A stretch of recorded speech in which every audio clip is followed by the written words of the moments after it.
माताओं, बहनों, भाइयों और भाभियों, आप सबका मेरा नमस्कार।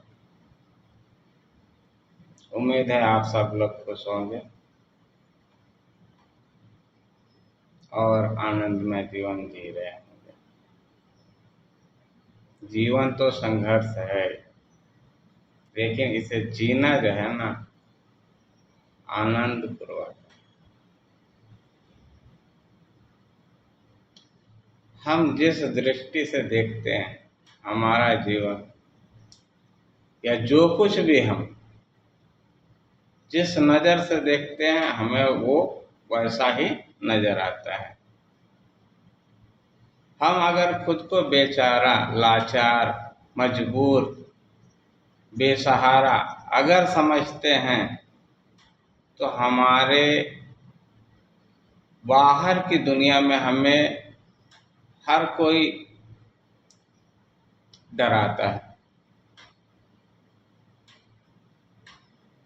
और हम डरे और डर जाते हैं। जिधर भी नजर जाता है मुझे खौफ जो है, हमें खौफ ही खौफ दिखाई देता है। तो इसलिए खुद को कमजोर नहीं, खुद को ताकतवर समझे। अगर लड़की है तो खुद को शेरनी समझे, और लड़का है तो खुद को शेर समझे। फिर सारा जंगल उसका है। ये दुनिया एक जंगल है। अगर आपने शेर और शेरनी का रूप पकड़ लिया, तो फिर आपसे सारी दुनिया डरेगी, आपको कोई नहीं डराएगा। आज हम क्या करते हैं कि बचपन से ही बच्चों के दिलों में, दिमाग में डर बैठा देते हैं।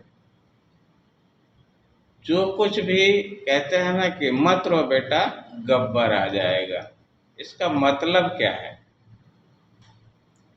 अब जब लड़का बड़ा होता है तो पूछता है कि मम्मी ये गब्बर कौन है।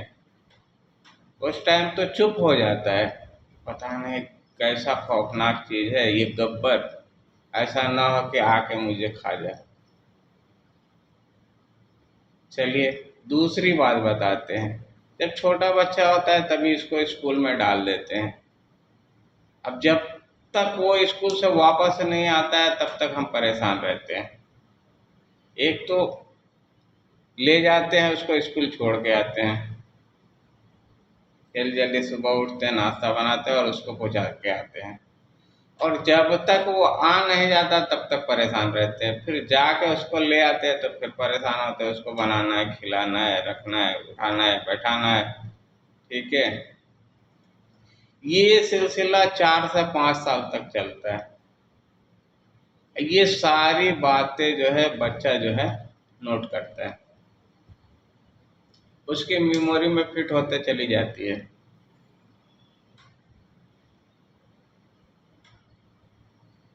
ये बच्चा बड़ा होने के बाद भी डरता है और जीवन भर डरते रहता है। अगर हमें डर है तो हम बच्चे को स्कूल भेजते क्यों हैं? 8 साल तक बच्चे को अपने साथ रखिए। जो कुछ सिखाना पढ़ाना है आप खुद सिखाइए, पढ़ाइए, बताइए उसको। क्योंकि और लोगों से आप अच्छा बताओगे। वो जिनके साथ रह रहे हैं, जिनके साथ स्कूल जा रहे हैं, आ रहे हैं, स्कूल में रह रहे हैं, फिर उनसे उनकी चीजें सीख रहे हैं। 8 साल तक जब आप खुद सिखाओगे तो फिर वो उनसे, उनको किसी से सीखने की जरूरत नहीं पड़ेगी। फिर जो आप सिखाए रहोगे उसी पे वो जीवन भर चलेंगे। आप जैसा चाहोगे वैसा ही हो। आजकल सब कुछ करने के बाद, पढ़ाने लिखाने के बाद भी बच्चे जो है माँ बाप का कहना नहीं मानते। इसमें बच्चों की कोई गलती नहीं है, ये माँ बाप ही हैं। जो चीज उनके पास नहीं है वो उसको देना चाहते, वो कैसे देंगे? उनके पास तो है नहीं, जो माँ बाप के पास नहीं है बच्चे लेते भी नहीं है, क्योंकि उनके पास वो देखे हैं कि मेरे माँ बाप के पास नहीं है, ये सही नहीं है, गलत है, सही को भी गलत समझते हैं। तो सहारे की आदत हम बचपन में ही डाल देते हैं। 12 से 14 साल आप बच्चे को पढ़ाते हो, उसके बाद कॉलेज में डालते हो। 12 से 14 साल में बच्चे जो सीखते हैं वो उनके किसी काम का नहीं होता। 14 साल में आपने क्या खर्च किया वो आपको एहसास नहीं है। एक नर्सरी के बच्चे को स्कूल में डालते हैं तो उसको मंथली जो है उसके ऊपर खर्चा कम से कम 5 से 10 हजार आता है। तो 5 से 10 हजार रुपया का अगर कैलकुलेशन करें तो 12 दाम में 120, यानी कि 1,20,000 रुपया जो है उसके ऊपर हम खर्च कर देते हैं एक साल में।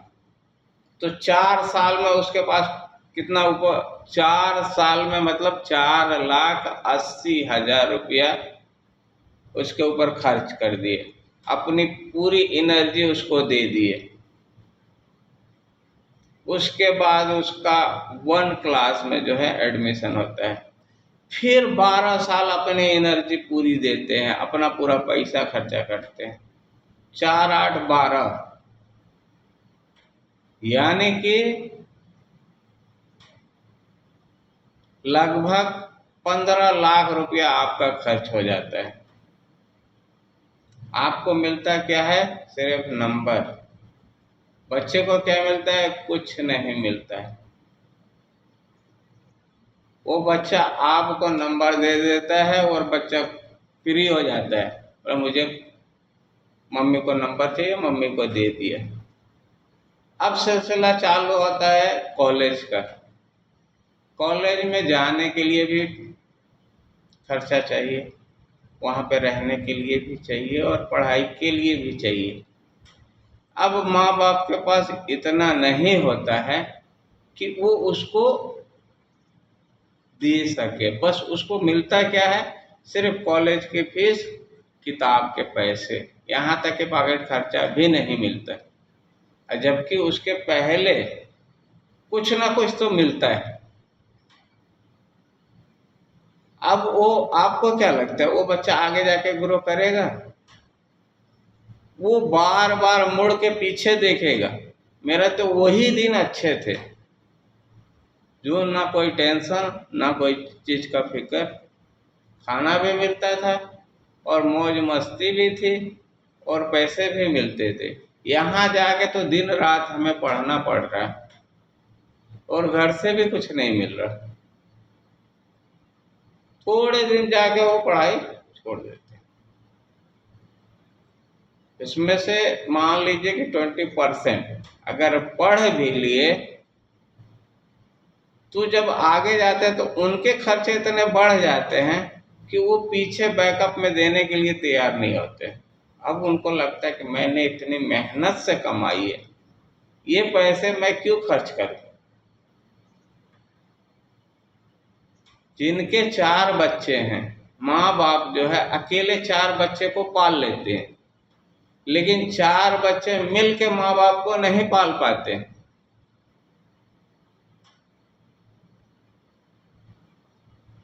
अब उसमें डिसाइड होना पड़ता है कि बच्चे किसके साथ रहेंगे, छोटे के साथ रहेंगे, बड़े के साथ रहेंगे, बीच वाले के साथ रहेंगे, किसके साथ रहेंगे। बच्चे डिसाइड करते कौन ज्यादा कमाता है, जो ज्यादा कमाता है माँ बाप उन्हीं के साथ रहेंगे। माँ बाप की बेसिक खर्चे जो है उनको भारी पड़ने लगते हैं और नतीजा आप लोगों के सामने है।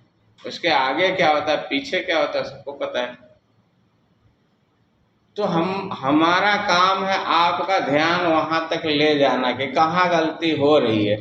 गलती सुधारना न सुधारना वो आपका काम है। आप सुधारो तो बढ़िया, न सुधारो तो बढ़िया, मुझे उससे कुछ नहीं मिलना। अगर आपको बातें सही लग रही है तो लड़कियों का ले लो।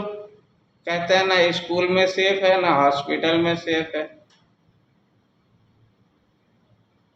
ना बाजार में सेफ है। ये सेफ का क्या मतलब है? यार आप शेरनी हो, आप अगर खुद की हिफाजत नहीं कर सकते तो आपका जीने का क्या मतलब है? एक लड़की को पढ़ाया जाता है इसलिए कि वो लड़की जो है ना उससे एक नस्ल तैयार होती है। हम जब बच्चों को संस्कार नहीं देंगे, अपनी सभ्यता अपनी संस्कृति को नहीं बताएंगे, तो हमारा जो अभी की दशा क्या है और बुरा दशा होने वाला है। अभी भी वक्त है, अच्छा को अच्छा बुरा को बुरा उसको समझाओ, चाहे वो लड़की हो चाहे लड़का हो। कुरान कहता है अगर तुम किसी दूसरे के साथ गलत करते हो, सेक्स के बारे में बात करें खास करके, अगर किसी और के साथ आप गलत सेक्स करते हो तो या तो आपकी बेटी उसका बदला चुकाएगी या तो आपकी बहन। अगर आंख है तो आंख खोल के देखो, जो ऐसे कर रहे हैं उनके साथ ऐसा हो रहा है। कुरान कभी झूठ नहीं बोलता, कुरान में जो भी बातें वो सच्ची है। मैंने इसको देखा है, गौर से देखा है और बहुतों की जिंदगी मैंने देखा है और सच पाया है। तो ये बातें शुरू में ही बता दो कि दूसरे की बेटी आपकी बेटी है, दूसरे की बहन आपकी बहन है। आपकी वक्त आने पे शादी होगी और उसके साथ आपको जो करना है कर लो, वहां पे कोई रोक टोक नहीं है। इसीलिए अल्लाह ताला ने ये व्यवस्था बनाया है कि बेटी भी देते, पैसे भी देते, सारा सामान भी देते हैं, कोई पूछने नहीं आता है क्या हुआ नहीं हुआ कैसे हुआ। लेकिन वही काम अगर पहले हो जाता है तो हजारों लोग पूछने आ जाते हैं क्यों, ये गलत है और वो सही है, काम तो दोनों एक ही है। बातें अजीब है लेकिन सही है। इन बातों पर गौर करने वाली बात है। अब लड़कियों के पीछे पीछे पीछे पीछे घूमो, स्कूल ले जाओ, कॉलेज ले जाओ और वहाँ ले जाओ, मार्केट ले जाओ, सारा काम करो फिर भी जो होना है वो होके रहता है, उसको कैसे रोक सकते हो? सारा फोकस लड़कियों पे, लड़कों पे नहीं।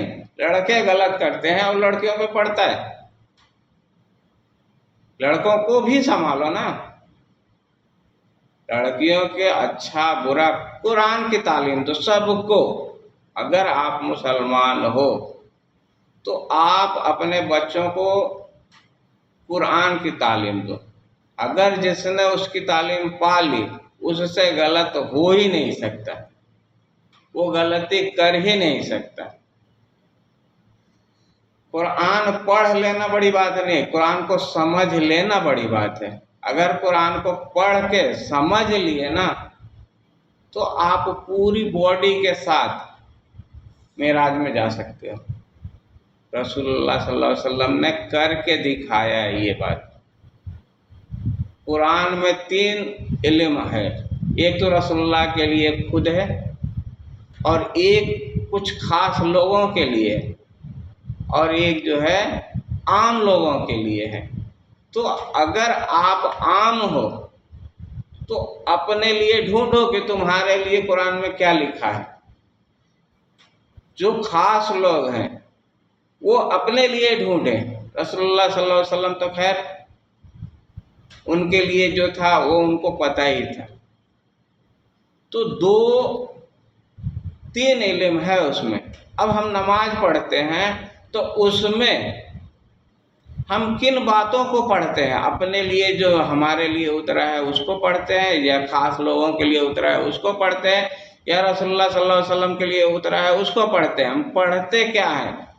जो हम पढ़ते हैं उसको हमको समझना चाहिए, हमें समझ आनी चाहिए कि हम क्या कह रहे हैं। हमें कुछ भी पता नहीं और हम पढ़ रहे हैं। क्यों? क्योंकि हमें इस बात की जानकारी दी ही नहीं गई है, इसको तफसीर से बताया ही नहीं गया। जो हाफिज कुरान है, जो कारी है, वो लोग भी गलती कर जाते हैं। क्यों करते हैं? क्योंकि अपनी ज़रूरत के हिसाब से ही वो बातें समझने की कोशिश करते हैं और समझते हैं। अगर पूरी बातें समझ जाए हाफिज कुरान तो लोगों को समझाएं। जब लोगों को समझाएंगे तो लोगों के अंदर जो है जागरूकता आएगी, को समझ आएगी कि गलत करना कितना बड़ा गलती है। इसकी सजा नहीं है, जितना रहीम और रहमान है अल्लाह ताला उतना ही कहार है। वो कहता है कि बख्शेंगे नहीं, और खबर कर दिया कि हमने जहन्नम इसीलिए तैयार किया है। अभी की बातों को समझ लो, ये जो बॉडी मिली है इससे वही काम करो जिस काम के लिए कुरान जो है हुक्म दे रहा है। किसी पे भी, चाहे वो लड़का हो या लड़की हो, कंट्रोल करने की कोशिश ना करो। उसको सही गलत बताओ और उसको आज़ाद छोड़ दो। वो लड़का हो या लड़की, करेगा तो अपने लिए, अच्छा करेगा तो अपने लिए, बुरा करेगा तो अपने लिए। वैसे भी आपकी बात कहाँ मानते? अगर मानते तो कितनी लड़कियां घर से भाग जाती हैं। क्यों भागती है?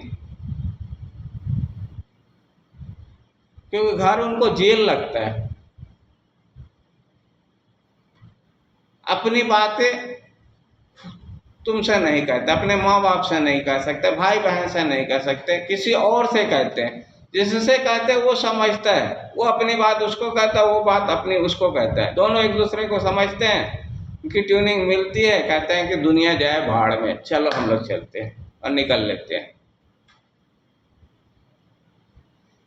इन सारी बातों को पैदा कौन करता? हम खुद करते हैं। मेरी बातें आप लोगों को बहुत बुरी लगेगी, मैं भी कहना नहीं चाहता था, लेकिन फ्लो में आके कह गया हूँ। ठीक है, बातों पे गौर करिए और इसको समझिए, जानने की कोशिश कीजिए। देखिए मैं वीडियो बहुत कम बनाता हूँ, ठीक है। अगर आप लोग लाइक कमेंट सब्सक्राइब करोगे, कमेंट करोगे, बताओगे कि हाँ सही है कि गलत है, फिर आगे कंटिन्यू करेंगे। वरना आप अपने घर, हम अपने घर। हमें भी अल्लाह ने बहुत कुछ दिया है, ठीक है। तो इसलिए एक ऐसा माहौल बन गया है कि हम सब एक साथ चले तो मंजिल तक पहुंच सकते हैं। अकेले अकेले चलने में क्या है? तो जो हमारी बातें गलत लगे, बुरी लगे, उसको छोड़ दो। जो सही लगे उसको पकड़ो। वो एक देखो, एक क्लू मैं देता हूँ, मैं पूरी बात नहीं कहता, क्लू देता हूँ, और उसको पकड़ के जो समझदार है, जिनको ज़रूरत है, वो पकड़ के अपना राह पा लेंगे। क्योंकि टाइम की कीमत है, हर किसी के पास बहुत ज़्यादा टाइम नहीं है। टाइम बड़ा निकालना पड़ता है, निकाल के सोचना पड़ता है। मैं तो बगैर सोचे समझे ही बोलता हूँ, तैयारी भी नहीं करता हूँ, जो जी में आता है वही कहता हूँ। लेकिन अगर आप ढूंढोगे ना, इन 100 बातों में 2-4 बातें तो आपको ऐसी मिल जाएगी जो आपको पत्थर से हीरा बना सकती है।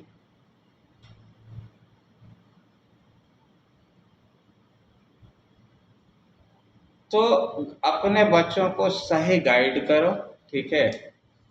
और जो पैसे खर्च करते हो बचपन में उनकी नासमझी के वक्त में, उसको ना करो, उसको नॉर्मल स्कूल में पढ़ाओ, ठीक है।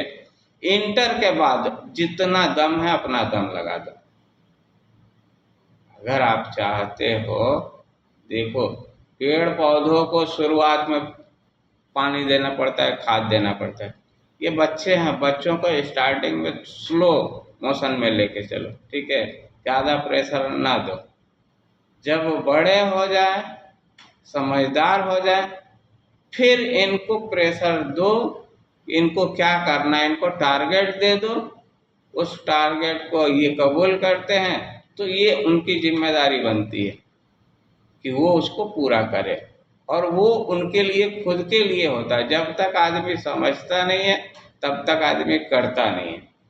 जब उनको समझ में आ जाएगी कि ये काम मेरे खुद के लिए है, इसमें मेरा प्रोग्रेस है, इसको करने से मुझे आगे चल के आराम मिलेगा, मेरा फ्यूचर बेटर होगा, तो वो खुद ब खुद आगे बढ़ेंगे। मैं अपनी बात को यहीं ख़त्म करता हूँ, आगे मिलते हैं। यहाँ तक मेरा साथ देने के लिए आप लोगों का बहुत बहुत शुक्रिया, और उम्मीद है कि इस पे गौर करेंगे और अपने परिवार को देखेंगे। अपने बेटियों को संभालने के बजाय बेटों को संभालो। गलती बेटे करते हैं, भोगती हैं बेटियां। ठीक है, कुरान मान लीजिए कि ये दुनिया है, दुनिया को दिखे ना दिखे अल्लाह ताला सब कुछ देख रहा है, वो इंसाफ करता है। ठीक है, तो आप गलत कर रहे हो तो ये एक बार ऊपर मुंडी उठा के देख लेना कि वो सब कुछ देख रहा। दाएं बाएं हम देख लेते हैं, ऊपर नहीं देखते। ये जो दो आंखें हैं ना, ये उसने दिया है, वो कैमरा फिट करके रखा है हमारे अंदर, और सारी हमारी एक्टिविटी उसके पास जाती है लाइव।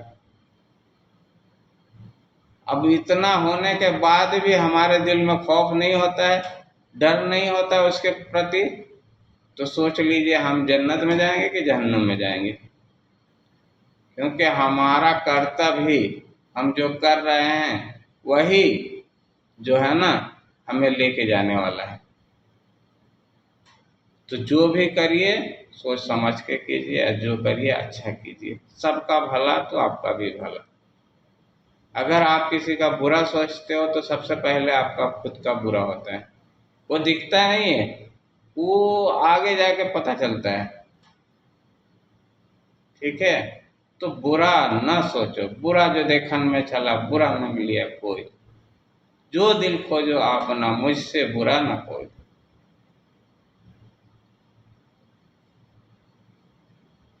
चलिए मिलते हैं, अल्लाह हाफिज।